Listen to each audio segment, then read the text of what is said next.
revenons de la 3e édition du voyage dans le désert, de la pérégrination, Siaha, que Conscience Soufie organise. Donc à partir de Ouarzazate, nous partons dans le désert. Bon, pourquoi aller dans le désert pour se retrouver, pour avoir un enseignement sur le soufisme? Pourquoi?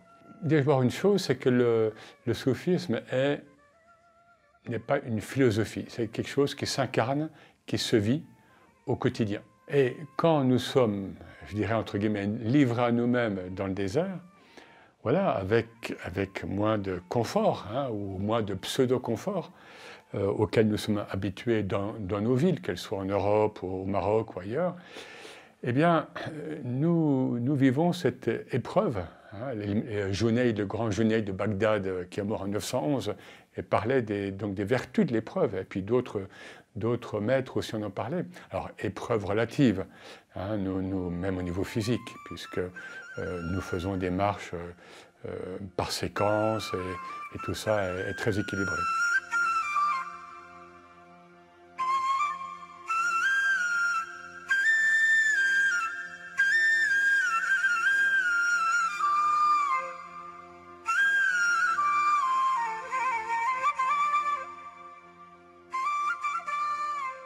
Ma démarche, elle s'inscrit dans une démarche qui a commencé naturellement, enfin, très longtemps.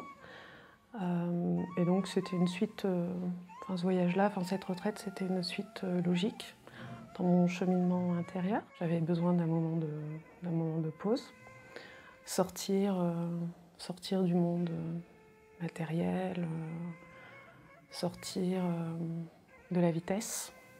En fait, j'avais besoin de donner du temps pour le dhikr et la prière. Enfin, je suis vraiment venue pour ça, quoi, pour dhikr, prière et enseignement.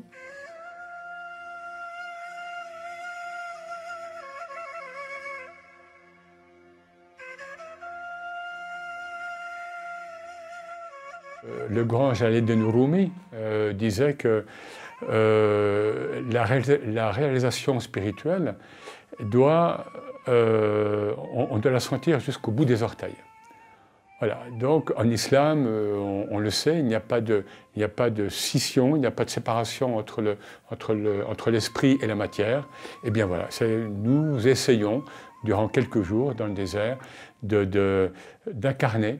d'incarner cette spiritualité et de retrouver, finalement, c'est ce qui se produit, de retrouver le vécu des compagnons avec le prophète, avec les compagnons entre eux, puisque nous vivons dans le désert, avec les chameaux, nous dormons, les chameaux sont à côté de nous, etc., etc. Vous voyez, donc des choses tout à fait pratiques, immédiates, qui nous amènent encore une fois à l'expérience et non pas à une dualité, donc le regard porté sur le soufisme. Non, on y va pour s'éprouver à l'unicité. On essaie de quitter la dualité pour retrouver les vertus spirituelles, parmi les vertus spirituelles de ce que l'islam appelle « tawhid », donc le principe d'unicité.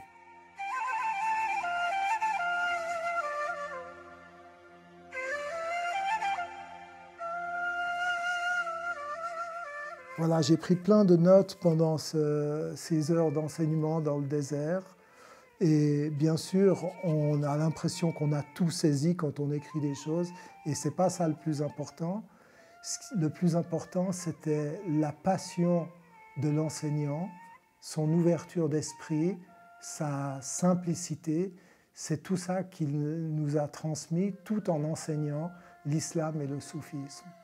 Younes c'est son style à lui, nous a brossé en touches incisives et rapides.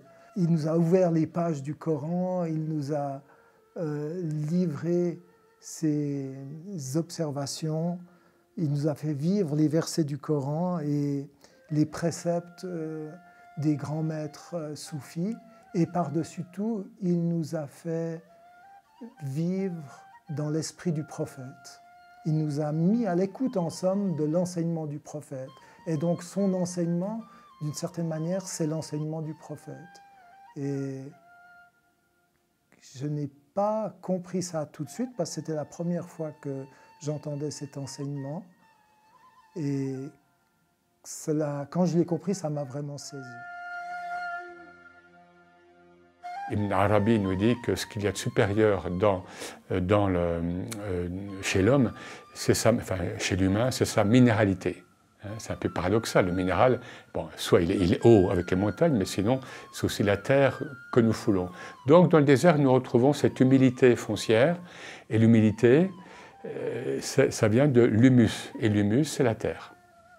C'est la terre. Donc humilité foncière, immédiate et avec toujours des belles surprises, des beaux ciels, hein, la lune, là on était avec la pleine lune, et voilà, donc toujours une beauté et qui surprend. Dieu surprend toujours.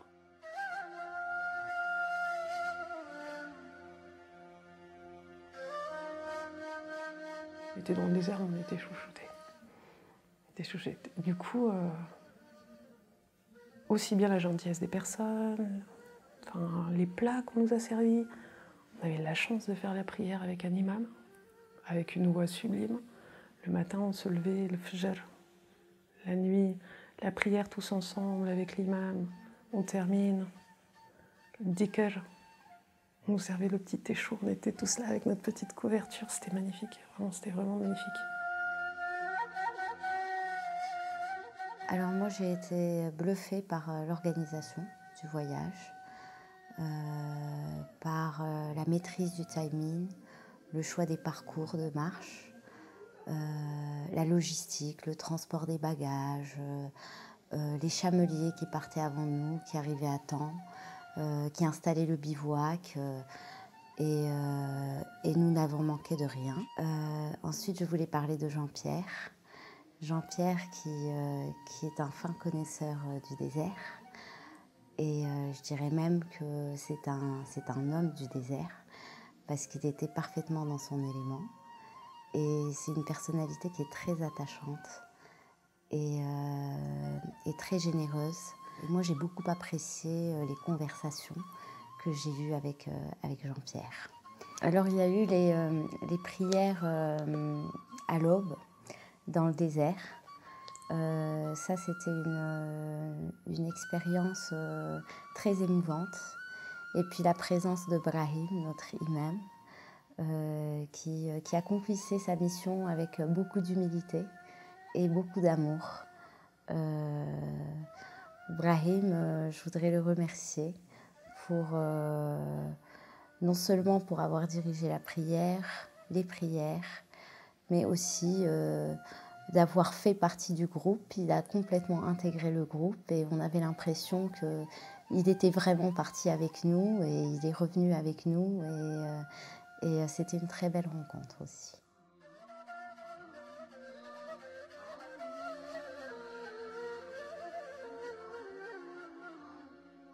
C'est toujours un émerveillement, toujours des belles surprises, encore une fois, de voir des personnes qui sont en quête de sincérité, en quête d'éveil, mais n'ayant pas des mots trop grands, hein, trop ampoulés, quête de sincérité avec soi-même et du coup avec les autres.